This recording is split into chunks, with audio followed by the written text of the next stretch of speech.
Thank you for watching another episode of Stone's Reviews. Please hit that like button and subscribe for more videos. I'm trying to reach 100 subscribers by the end of August. Only 88 more to go. At the end of this video, I will have several minutes of real-world operation of this marble run so you can see how well it does. Today I'm reviewing the Ugears Chain Hoist Marble Run. I love building marble runs. I find them fascinating. I purchased this one from Amazon. Ugears, a Ukrainian company, offers a very large assortment of wooden model kits to choose from, including a number of intriguing marble run projects, which are some of my favorite projects to work on.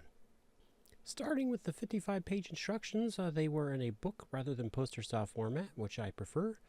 Overall, this was a pretty premium building experience with excellent direction given by the large and detailed instruction booklet. What is very nice is they give you a finished look after each step so you can have the best look at whether you put the parts together right. The parts numbering on the wooden frames was all over the place, so Ugears very nicely provides a picture of the wood frame at the start of each step, showing where the parts are located on the frame. As I mentioned, Ugears appears to be a Ukrainian company, and they offer a number of languages in the build instructions, including Ukrainian, English, Spanish, German, Japanese, Chinese, Italian, French, Korean, Portuguese, and Polish, making this kit accessible to a wide array of people. Let's talk about the assembly. This was a very challenging build with a number of tricky constructions to put together. Like on page 18 where you had to fit the build into a number of different connection points. The parts went together well, but they were very tight. So tight I had to take a break sometimes to give my fingers and hands a rest. I didn't have any parts break during the assembly. Of note, there are a number of spares provided to you on the bright side. But there was a large amount of chipping at the parts as I removed them from the frame and when I filed them down to remove the burrs. For this kit, I recommend filing the part in the direction of the edge rather than perpendicular to the part. White glue wasn't necessary during this build due to the tight fit. Looking at the operation, there was definitely a break-in period with a whole lot of issues to start out with, but after a few minutes things improved greatly. They give you 10 16mm multicolored glass marbles to use in the run. A handle cranks the chain hoist mechanism very smoothly, though there is occasional catch in the mechanism that I will detail more later. The wooden chain rotates and elevates the marble smoothly to the top of the tower. As the balls get to the top of the run, they have 3 different paths to choose from once released from the chain hoist. First, the marbles can fall down a chute where they finish in a loop-to-loop before heading back to the return path. Second, they can take a route that takes the marble around to the front of the tower, where the marble is handed downward from one pivoting marble holder to the next until it reaches the base platform. Finally, the marbles can land in a mechanism that collects 3 marbles before releasing them all together to take 3 different short pathways back to the base platform. The marble run works pretty well, though I did have a number of problems. The first problem involved the lifting prongs. The marble can actually get jammed against the inlet hole and the lifting prong. Secondly, the lifting prongs are sometimes caught as they pass through the marble presenting platform, though fortunately this doesn't occur frequently.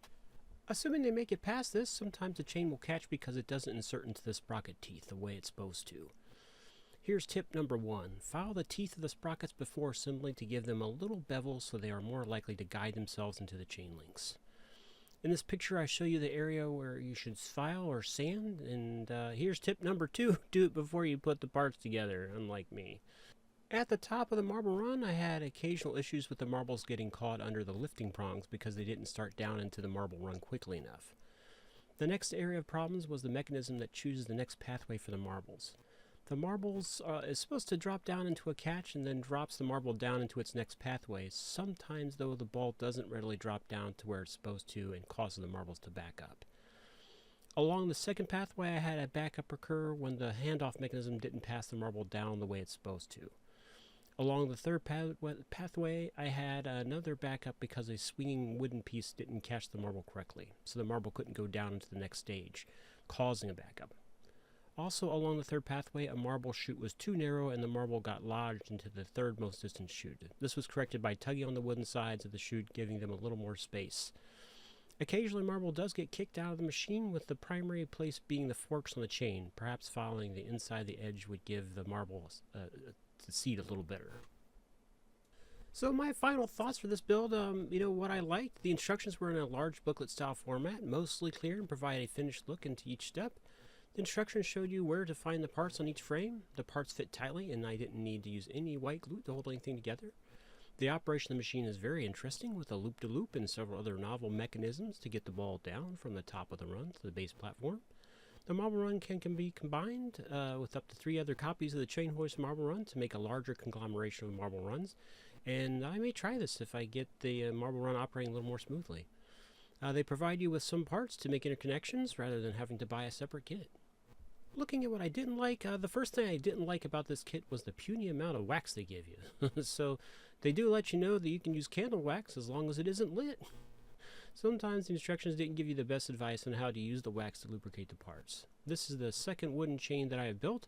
The Time Traveler Marble Run by Benama, link is in the description, provide a little better look at how to put the chain together, and I would recommend building the Time Travel Marble Run first, as it gave great instructions on how to assemble the chain, and it's a pretty fun build experience. The instructions didn't tell you to wax the sides of the gears that rub directly up against the side of the supporting structure. On page 38, there were 3 almost identical parts. I made an error here as I thought they were all the same, when in reality one of the parts was just a little different, and I ended up putting it in the wrong place and had to take it back apart. The instructions here should have warned you to look out for the variation of the parts. They give you 10 marbles, but 3 of them are consumed in the build. I would like to have more marbles, though sometimes too many can cause more problems.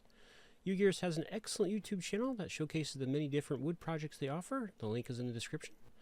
Would I do it over again? You betcha. I like this Marble Run, and I'm looking forward to someday getting at least 1, if not 3 more, to see what they look like combined. If I do, I'll put it on camera.